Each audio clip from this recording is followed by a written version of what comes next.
মায়ের সত মা ভাই 10 টাকা দিবেন ভাই।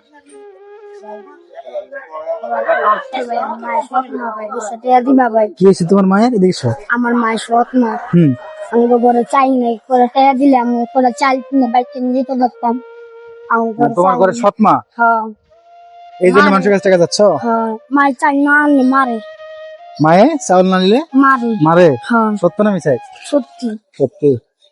এই সন্তান হলো সৎ মায়ের ঘরে লালন পালন হচ্ছে, তো আজকে তার ঘরে খাবার নেই, চাউল নেই, যদি চাউল সে নিয়ে যেতে না পারে তাহলে সৎ মা তারা মারে।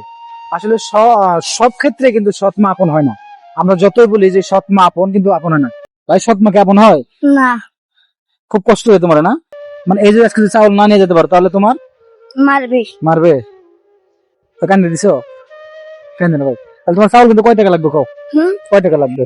আপনারা যা দিবেন তাই তো সত্যি। কত নাও।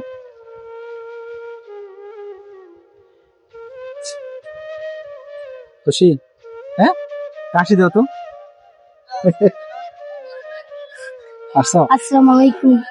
আপনার যে ভিডিওটা দেখেন অনেক শেয়ার করবেন, ওসব বাচ্চাদের দেখলে অনেক সাহায্য করবেন, চাল মুড়ি ডাল কিনে দিবেন। আচ্ছা তাহলে ভালো থাকো, আজকে চাউল কিনা পেতে নাকি? ঠিক আছে, ভালো থাকো। ঠিক আছে, আচ্ছা যাও।